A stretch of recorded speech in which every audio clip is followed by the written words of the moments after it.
Okay, hello everybody.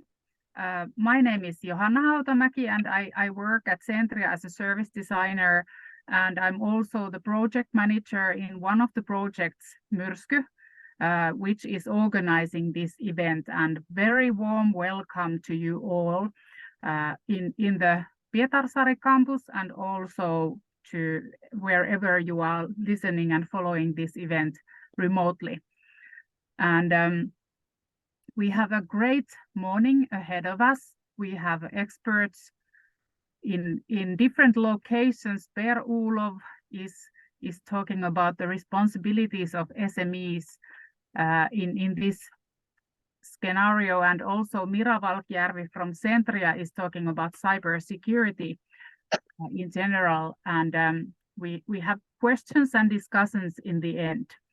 And just to remind you, we are recording this event, and we have my very excellent, talented colleague Kirsi there in location, and she can answer you all the possible questions that you may have about this Myrsky project in general, and any practical questions about the event today. So I will be sharing you a little bit information about our Myrsky project, which is in English Storm, and that is very describing of the situation where we have been during this year. And so the main focus in our project is about developing our skills. And we have had kind of very different approaches on how to do that with the SMEs. And we have been mapping out the actual needs from the companies, doing workshops for them. And we are developing this Centria Talks concept. And you are actually participating in one of the Centria Talks at the moment. The Cyber Talk is one of the series that we are organizing during this year. And we are also sharing these micro studies for the companies, and I will briefly explain this. So the Myrsky project supporting the resilience, digitalization, and green transition of SMEs in Western Finland region is funded by REACT EU funding. And the main goal has been that during this year, all the Finnish UASs, all 22 of them, have been participating in 4 regional projects on sharing more expertise and making the SMEs more aware what we are offering to them. So how can we develop our regions further? So let's make our UASs offerings more visible to the companies. And the themes that we have in the project are leadership, distance work, responsibility, digitalization, and green transition. And we have 4 projects that are joining forces in organizing this SecTALK, and I'm briefly introducing you all those other projects also. And the first one of them is Issues, and Issues project is about supporting development and internationalization through information secure digital services. And the main objective is to contribute to the MSME's capability to internationalize and grow by supporting the design of information and secure digital services. The project is a collaboration between Luleå University of Technology and Centria, which gathers the expertise in cybersecurity, information security, and user-oriented innovation. The approach is open and participative, where representatives from target groups have the opportunity to cooperate with researchers and students to investigate and analyze industrial issues. And I need to read from a paper from occasion because I'm not managing all these projects, so I'm not the expert in all the fields, but I will still tell you a little bit about each of them. The next one is Deetechtive, which is about deep tech talents and innovation and entrepreneurship support. And the vision for the project is to transform each participatory higher education institute into a university of significantly increased entrepreneurial and innovation capacity, and to enhance their impact on surrounding ecosystems. So this is very advanced and interesting project with many partners, and they are specifically targeting to develop talent hunter spaces and strengthening the partnership between these institutions and speeding the innovation processes. And the fourth one is SustainChange, and the project is offering companies in the region training packages into sustainability transition. And they are also publishing this information. So all the projects are producing this open data for all the companies and working life to utilize. So to go back a little bit to the Myrsky project, I'm just giving you some information on the upcoming events that we still have during this fall before Christmas. So we have been doing this series of workshops for companies, and here you can see some of the topics that we have been running. And there are still upcoming some of the workshops, and we will be having open doors in our newly created Makerspace lab, which is located in our Kokkola campus. And you are all very warmly welcome to the event on the 7th of December.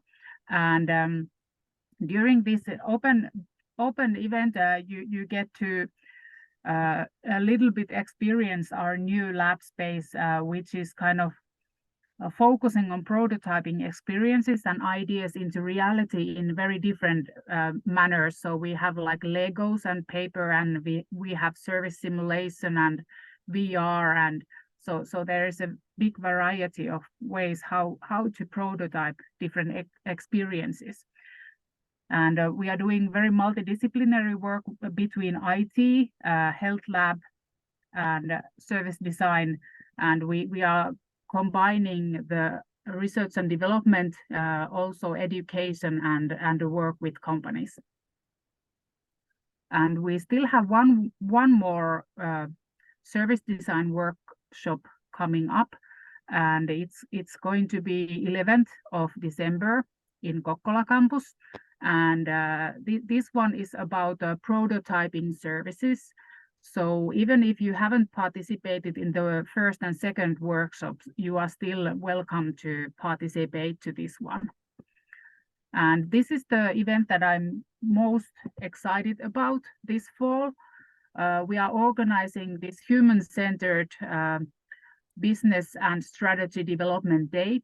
And it's going to be 29th of this month. And we will be having this very excellent expert, Harri Nieminen, who is at the moment working as a customer experience leader in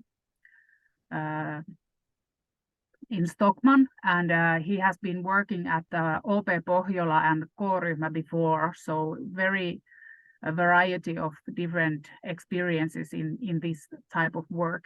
And we are having this day in Lohtaja, which is a little bit north from Kokkola, and it's a military training area. And they have this place that in Finnish we call Sotku, which is like the cafeteria of that space. And we have been granted by military to be able to use that place for one day, and it's going to be a really excellent experience. And the dress code is woolly socks and everything that suits the weather. So that's going to be really exciting, and we will be having a possibility to catch a bus from Kokkola to there and back.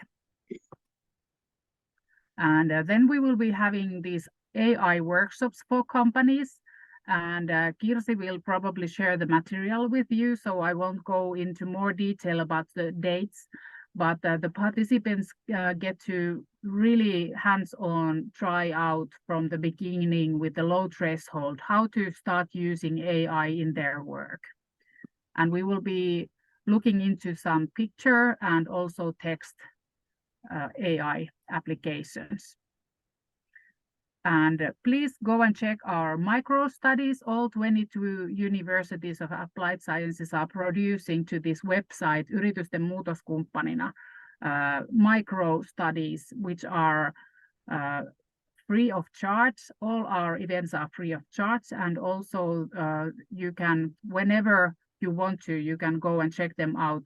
So there is no specific time or space where you need to be to do that. And there is a really good quality materials there that you can check out.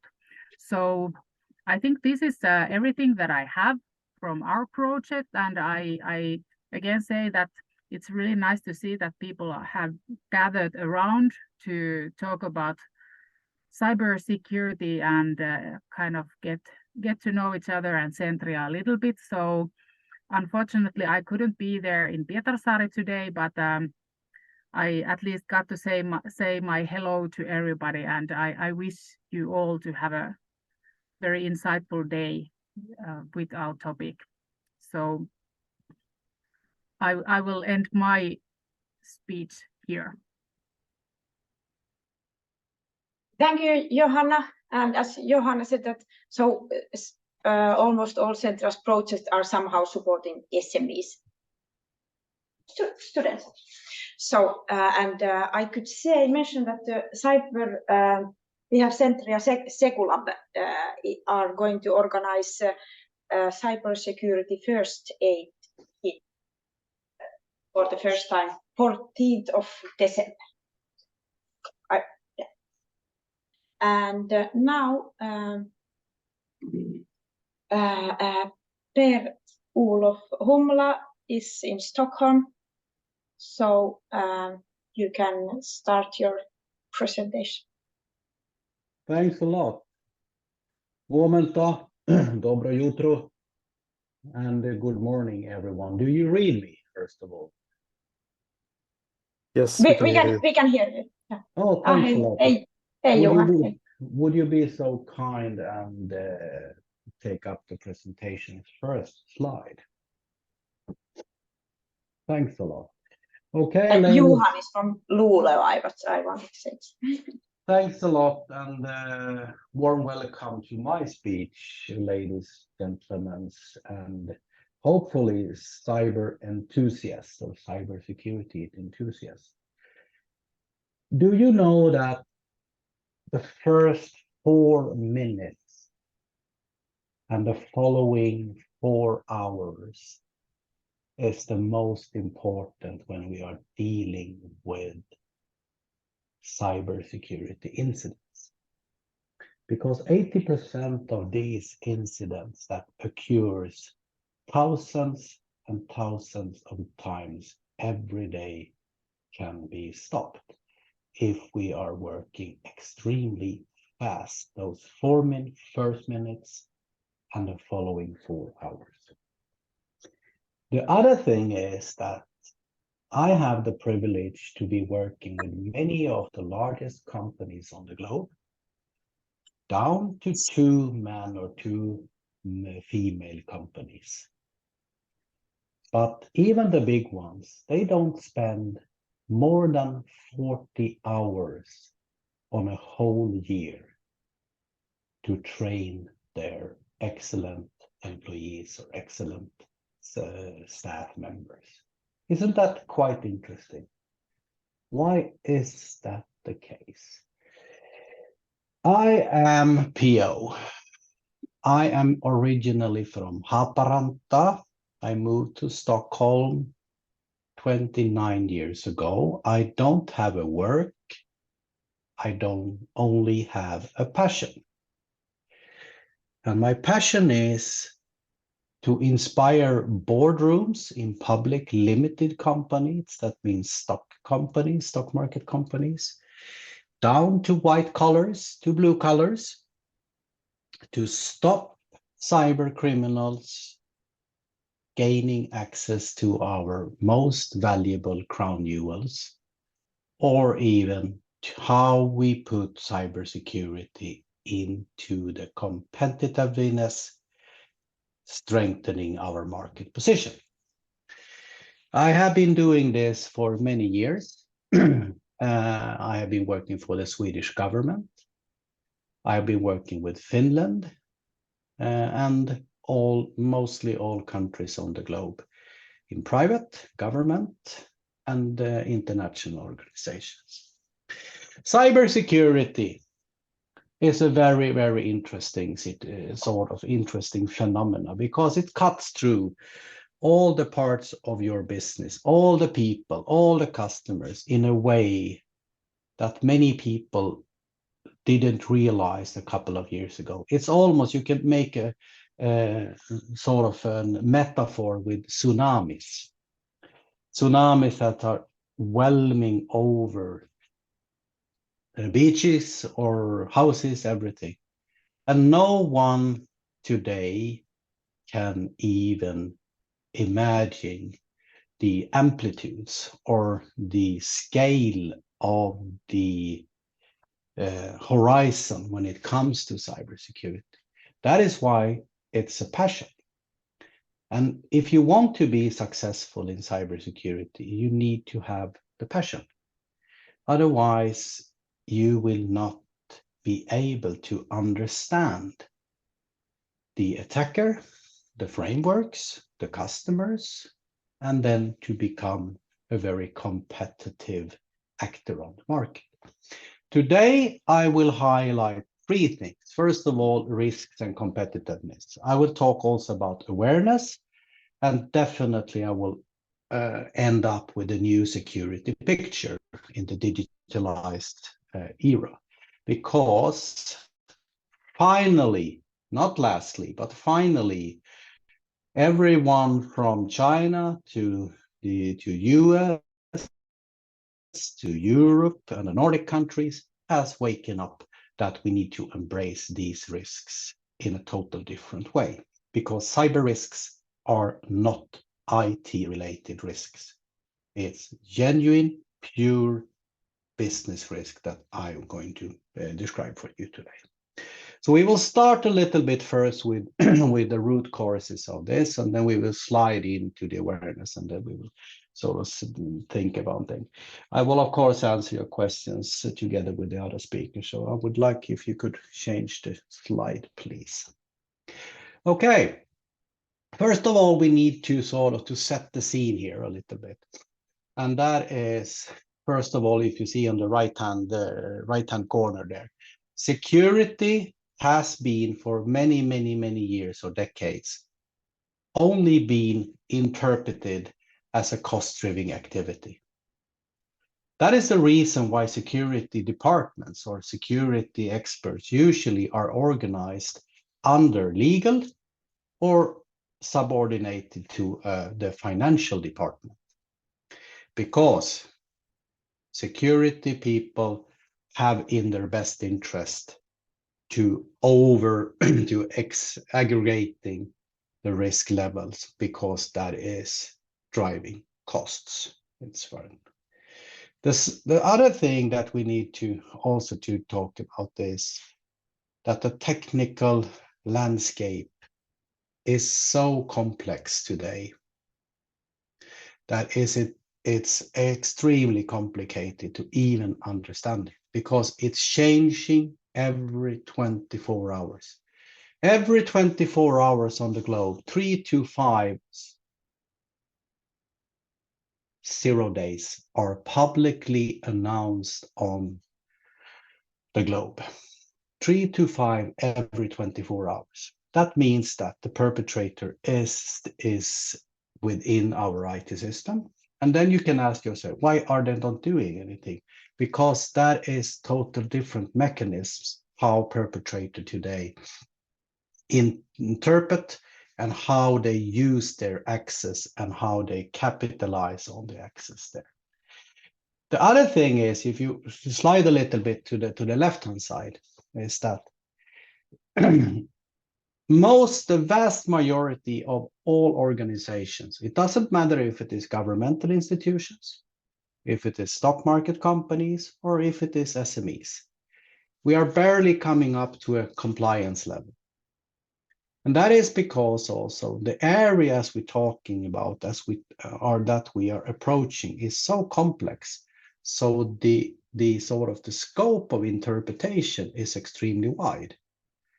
That is the thing that we see in the automotive business, that the German organization TÜV has found recipes on to limit it down interpretations to actually say, this is good enough.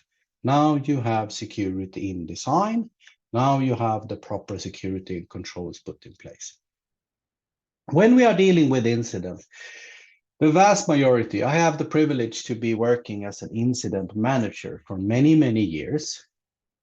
We always deal with incidents, patch and mend, nothing more. Don't make any big changes. Just fix it and then continue as we have done before. And especially when we come to the larger organizations, don't ever communicate anything about incidents, because that is a business risk. The reputational risk in this case, and interpretation is extremely high. I talked about that cyber risk. We need to sort of to once for all change the page, as our Highness, Royal Highness in Sweden said. Change the pace. Cyber risk is not IT risks. It's business risks. That means also that we see that it's a very low interaction of or integration of these kind of risk in the enterprise risk management systems. We think that this is something that the IT department are fixing. We don't need to embrace this as owners in the board or in the executive level in the companies. It doesn't matter if it is 2-man companies or 100 or 150,000. It's usually the same. The market position today is also very focused on time to market.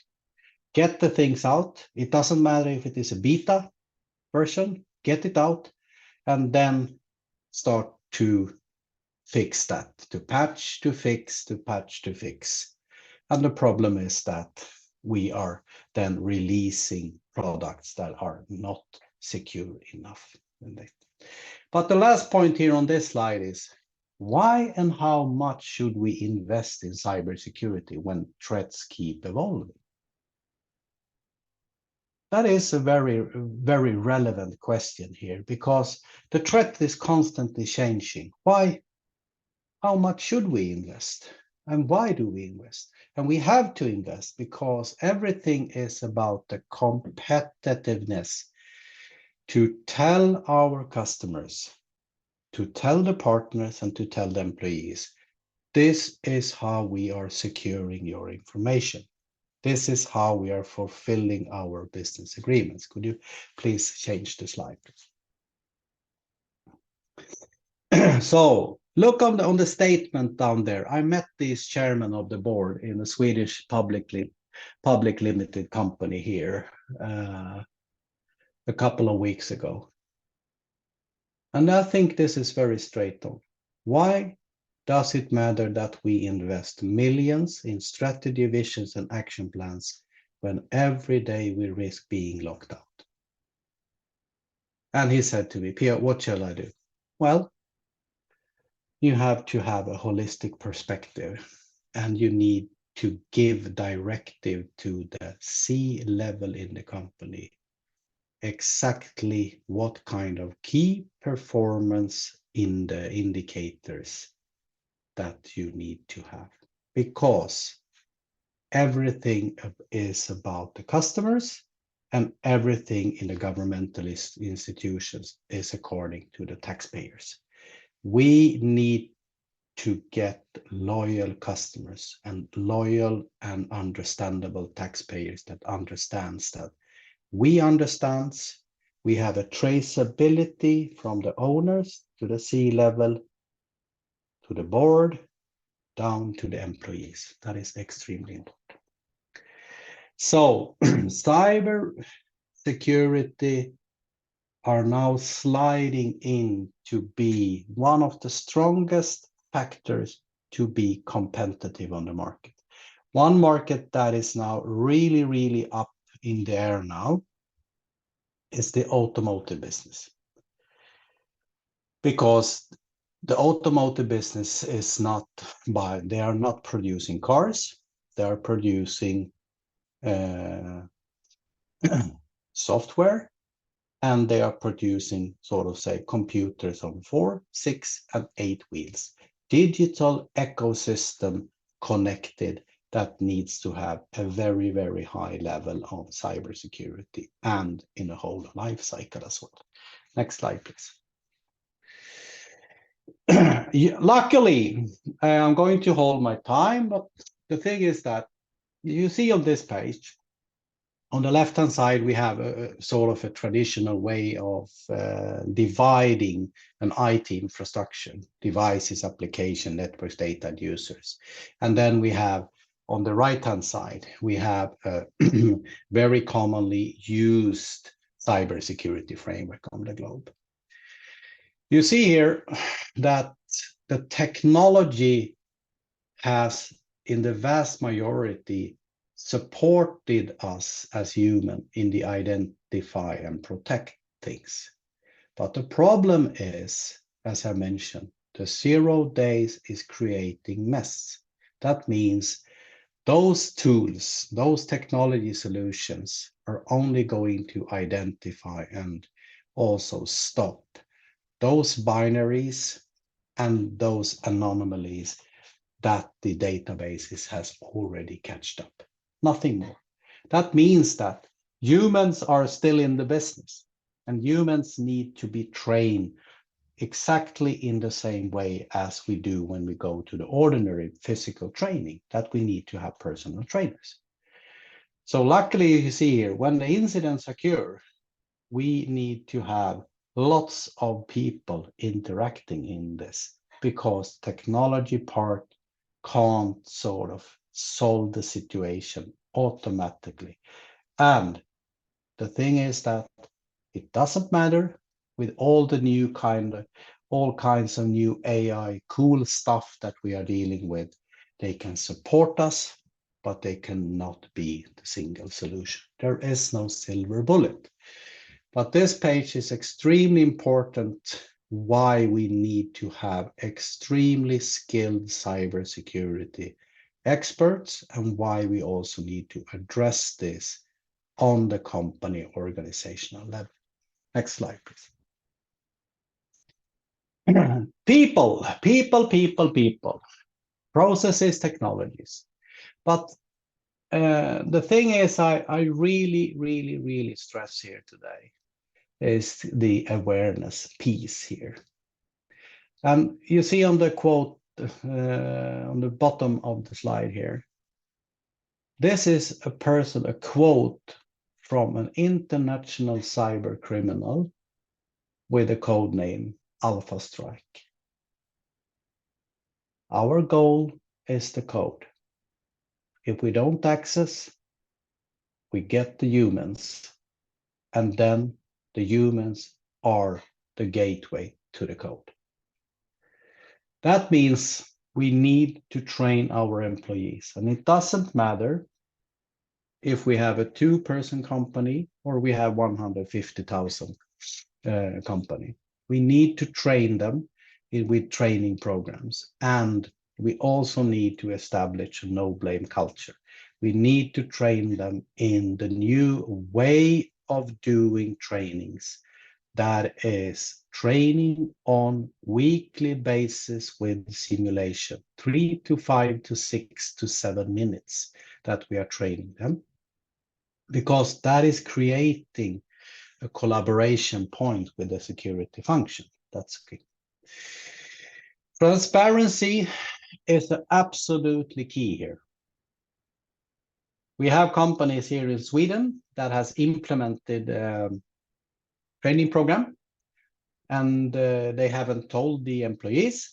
So when the phishing campaigns have started, then the employees are sort of hopefully aware that, oh, something is happening here.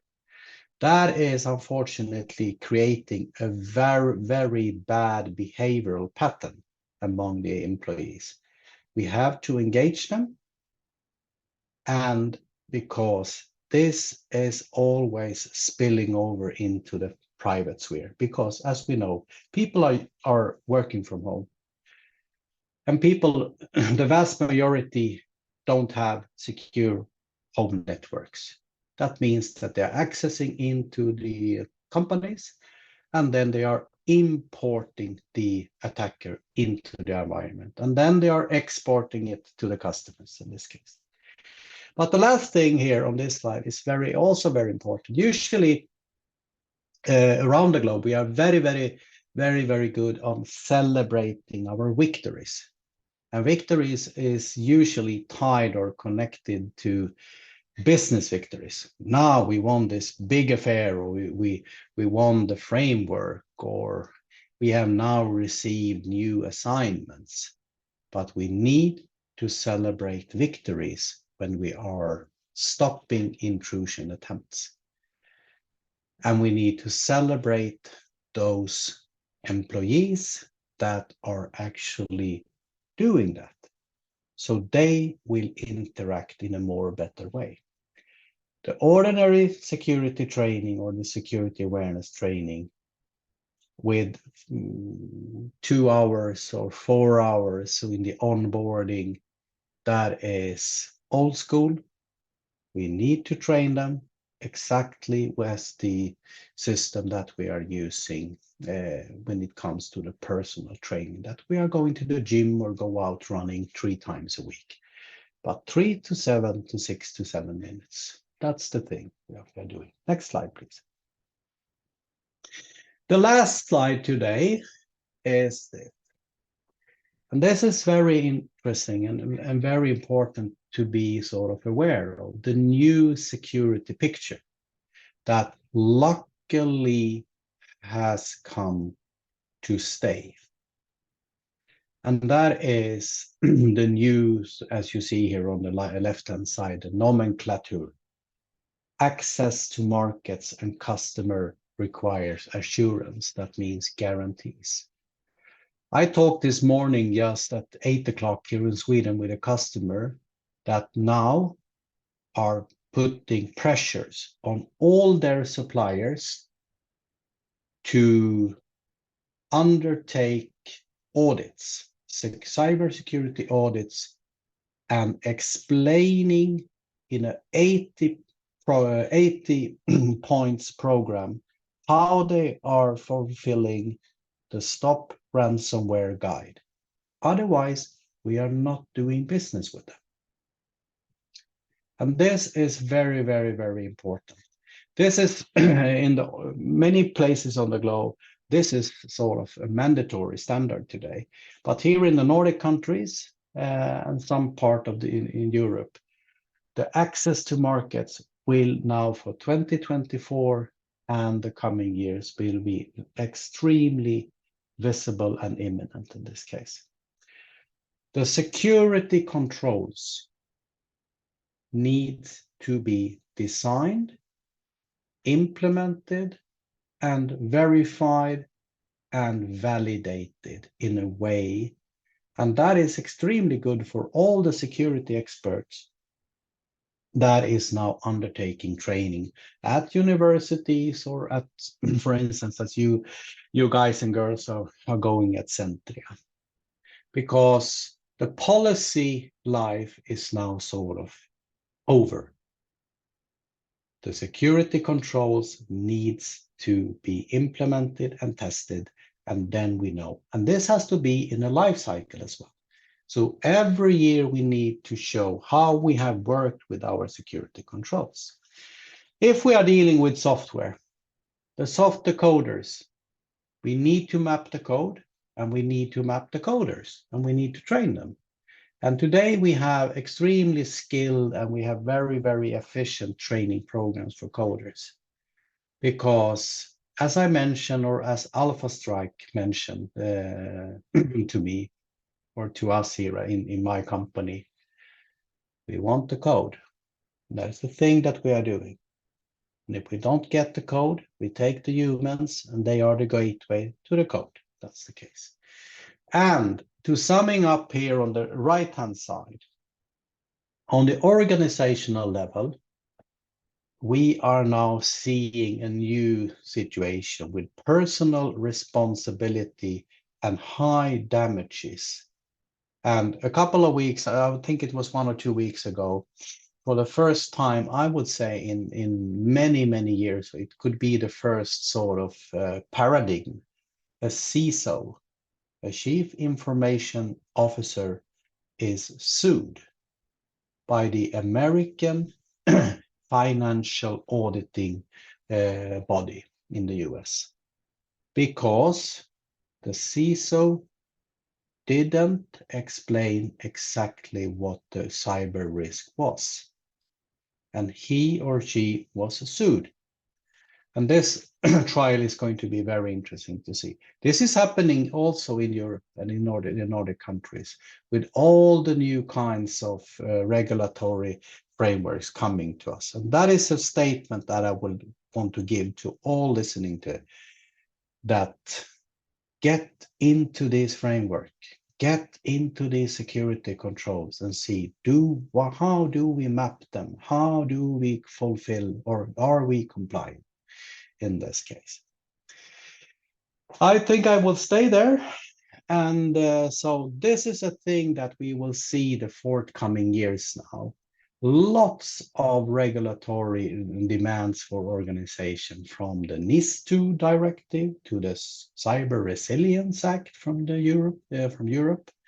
We have DORA in the financial bank and finance sector. We have radio equipment directive for all the connected products that are going to be sold on the European market. And also, as we see here, the type approvals encompasses now cybersecurity and software systems for us as humans, because it's not okay that the cyber criminals are infiltrating into the digital ecosystem with cars or trucks or even motorcycles, and that they can actually intervene into the processes that is running on the IT platforms there, in this case. I think I stop there, and I will, of course, stay and listening to your questions. So thanks a lot for me. Thank you. And I can say that we have Alan from Redigo is here on place. So if you have any questions, also we who sit here in Pietarsaari, we can talk with you. And now, unfortunately, Mira became sick, so even Mira is not here, so she's also online. But we go on. Mira, are you there? Yes, I'm here. Can you hear me? Yes. All right, great. Yeah, unfortunately, I would have very much loved to be there today, but you can hear probably from my voice that I am a little bit sick. But luckily, as we're talking about cybersecurity and technology has enabled me to be here today to talk to everybody, both there in Pietarsaari and also online. So my talk today is kind of continuing on what we just heard, because we're talking about cybersecurity and sustainable development. And off the first hat, you could probably think that how are these two things even related to each other? So don't worry, I'll tell you more about it. But first, about me. As I was introduced, I am Mira Valkjärvi. I'm an RDI specialist in the Centria University of Applied Sciences. And I'm very specialized in sustainability, especially circular economy. And I'm doing my PhD on circular economy from an economic perspective. So I always have a very business-oriented view when I talk about sustainability. But then let's get started and think about cybersecurity and the sustainability and what are these things and how are they related to each other. First off, I wanted to show, just as a reminder of what is sustainability and understanding what is sustainability, because there's a lot of terms going around in the world and a lot of things like I've already said sustainability, sustainable development, and circular economy. So a lot of words going around. But to understand them, sustainability as a whole is the bigger, larger umbrella term. And it's basically also all the things that companies usually do above the law. So all the things that we do to try to achieve these sustainable development goals. And of course, how do we get to sustainability? Well, we have from the United Nations these sustainable development goals that are telling us which areas we should tackle to get towards being more sustainable. But then we also have this word responsibility, and you very often see it mixed up with sustainability. But responsibility does refer mostly to the things that we are responsible for. So things that happen around, for example, in a company, it's the people that we work with closely, but also the stakeholders throughout the value chains that we have. So, and often what we're responsible for is guided by legislation and also our own ethical and moral standing. So it's a bit different from sustainability itself because it's more related to how we view what we should be doing. But the sustainable development goals, because that's what I was talking about, cybersecurity and relations to sustainable development.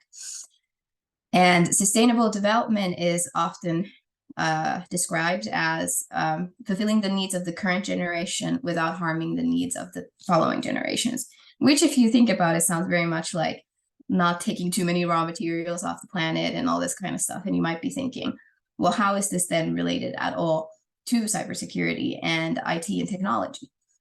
Well, the crucial thing here is that to achieve any of these 17 goals, we need new technology very often. Technology, of course, won't solve everything, but it's often one of the things that's driving the change along that we're getting towards sustainability. And to have technology, it has to be, of course, secure and trustworthy, and all the data that we're collecting and the tools we're using, that it is one that is going and pushing the development towards being sustainable and safe for us. And as you can see here from the different goals that we do have goals like goal number 9 that talks about industry and innovation and infrastructure. And this is one of the very crucial places where we do need technology, and also how to keep our data safe, and also that the technology works and operates so that we don't end up in a situation where cyber attacks, for example, harm our availability to have affordable and clean energy as well, which is goal 7. So it is there. It is maybe not as clear as when we talk about environmental sustainability and pollution and all these things, but it's there, and it's really important because it is the one of the ways that we go forward in this.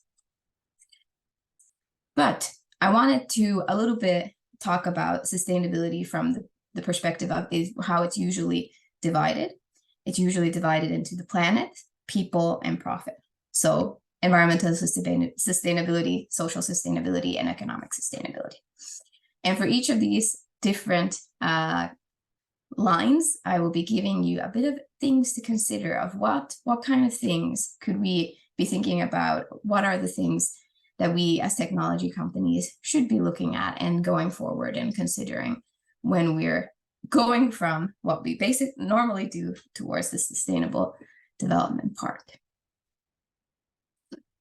So, cybersecurity and sustainability.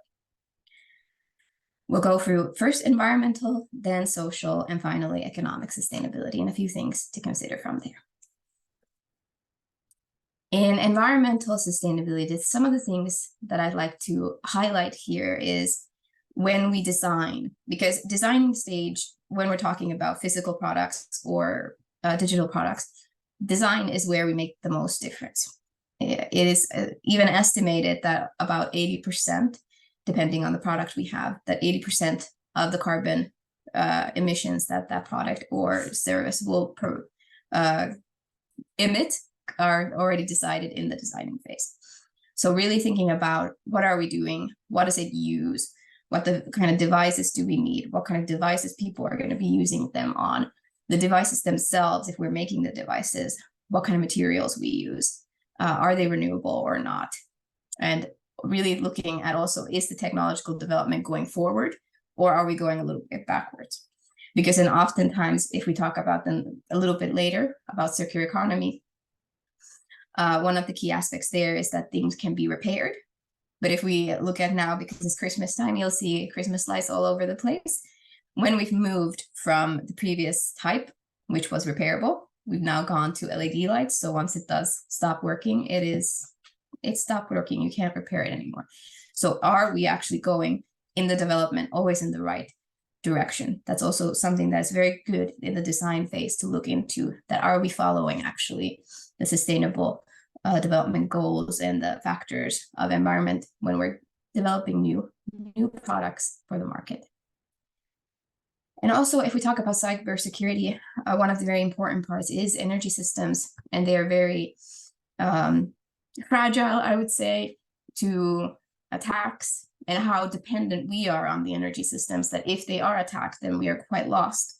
So it's very important to also take this into consideration, that while we're moving towards new renewable sources of energy, are they safe? What are the systems there in place? And how do we protect our ability to have energy and self-sustain the society that we're in?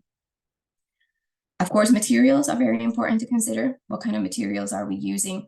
Are we using materials and raw materials and resources that are depleting? So really looking in, does this make sense? What are we using?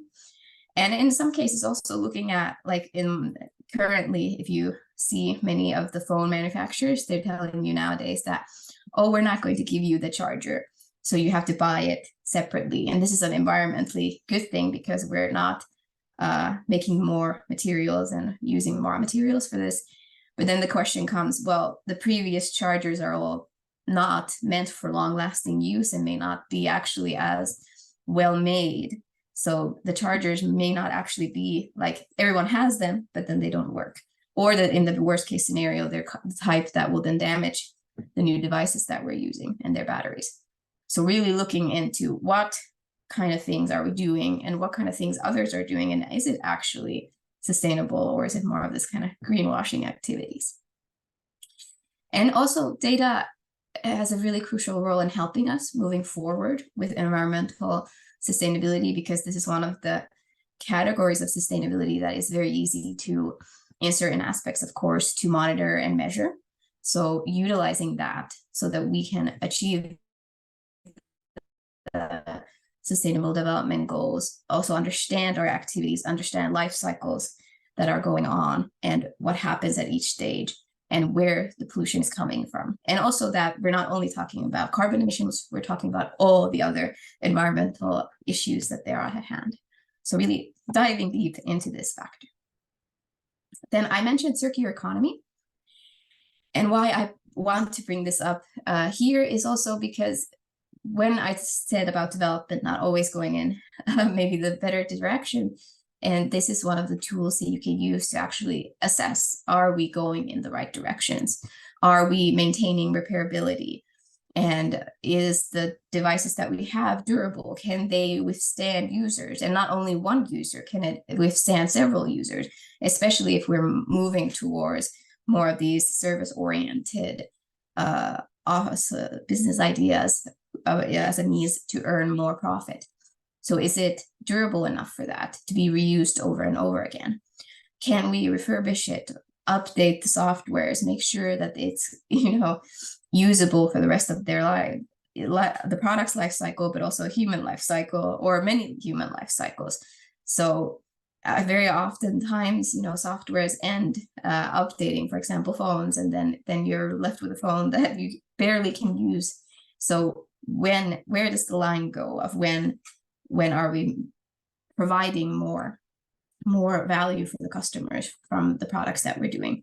Can we do modular solutions where if, for example, the phone's battery is dying, we can switch it out to a new one and then extend the life cycle further on?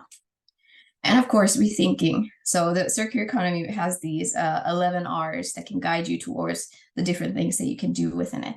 And rethink is, of course, thinking about your own activities. Can we make new business out of this? How can we change what we are used to in consuming and how we use devices and data? And can we make new business from this?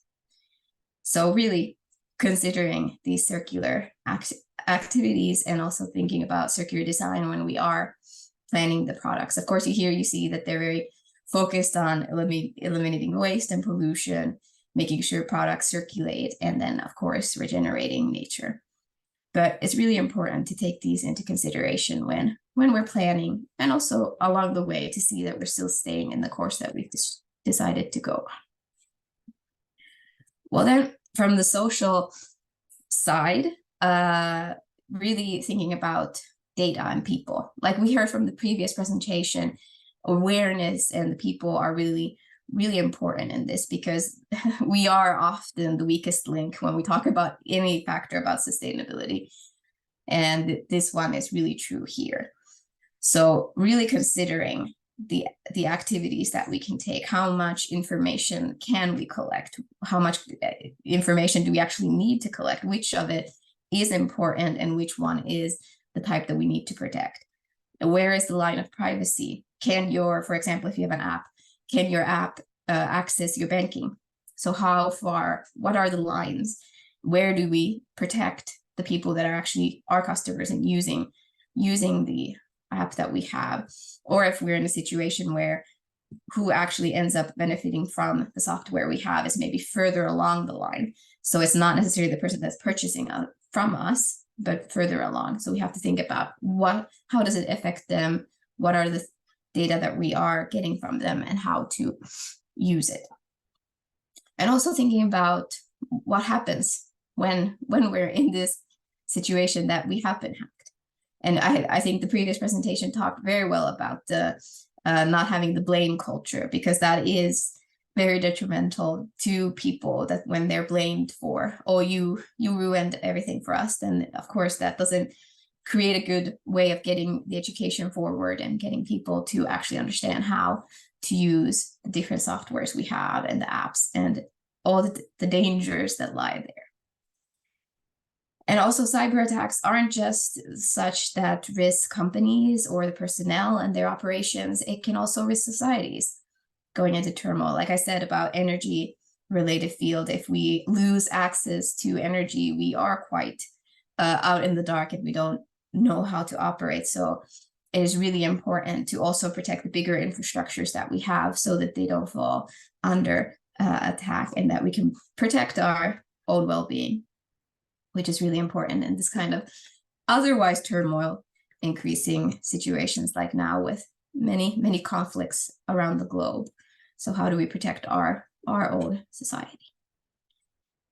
A few tips about personnel. So like awareness was already covered in the previous presentation, and really all of these actions were there about appropriate training, crisis assessment, so being prepared for the situations in advance. So not charging into crisis, but rather that there are set plans already, that we know kind of what we're supposed to do and how to react to the situation when it comes aboard.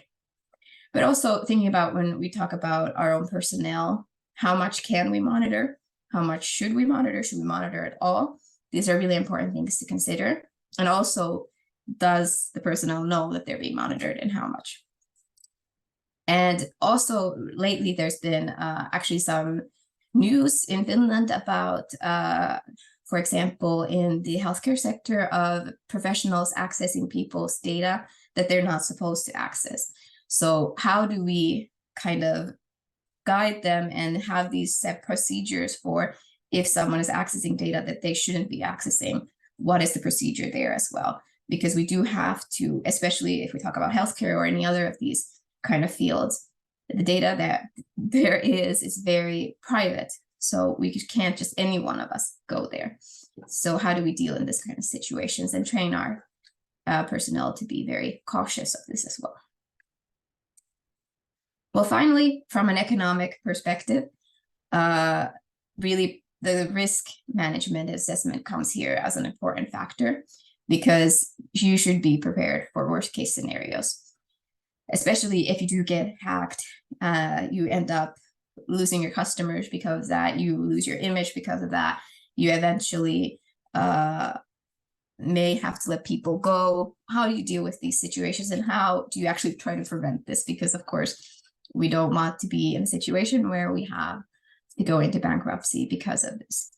But I would say here, again, if we're following the Sustainable Development Goals, we're adapting circular principles, these are things that bring you security, because adapting to new business opportunities, for example, services, subscription-based models, which are very common already in the technology field, these bring you more security if you think about having cash at hand. So really looking into that, how can we find more stable revenues so that we can ensure that even if a crisis hits, then we can survive that, ensuring that we have that cash and that we are able, for example, to have a few bad years and then survive from that. So it's really important. And this was very crucial for companies that operate in circular economy, because when I did my PhD, or was doing the data collection for my PhD, I was interviewing companies, and it was during COVID. And this really showed the companies that had a little bit prepared. So they were far more ready to adapt to this situation where their business model might have changed completely, while others were struggling. So really, even though it feels a little bit weird to be thinking about the future and risks that might not be something the business at the first point is thinking about, but it does bring you security that when the crisis happens, you're ready for it. And then the risk assessment, little bit more about that. And I would say it's really good to have a clear processes of what we're going to follow if something happens. And this is just, it doesn't have to be a cybersecurity risk, and it can be anything. It can be also an image-related problem that comes up in communications. So having those appropriate processes in place, which our personnel knows, so that we can go into it, is the best process, I would say, to get to that space where you can be safe and ensure that your company will stay afloat. And a really important factor is also, how do we communicate the situation? Because when something bad happens, there's often the reaction that we want to hide it, but it's not often a very good way to go for a business. It's rather to be transparent and communicative of the situation so that everyone knows where we stand. And this is also very important when we talk about the awareness aspect, as well as open communication from all aspects. And sometimes you even have to train your customers in how to operate and use different devices and products safely. So it's a very, very important factor to take into consideration. But these were some of the few things I wanted to bring up, and I'm pretty sure I missed something. So hopefully in the Q&A section, you'll ask me questions and maybe suggest to me some parts that I've missed, and I'd love to hear your comments. Thank you. Thank you very much. Thank you for the speeches and the questions and comment session. I don't know if we have any final comments from the on-site audience, or if Laura want to say something. Thank you for interesting presentations. Yeah. And I think we will continue drinking coffee here. Yeah. Thank you. And we say thank you for participating online as well, and thanks for attending this session.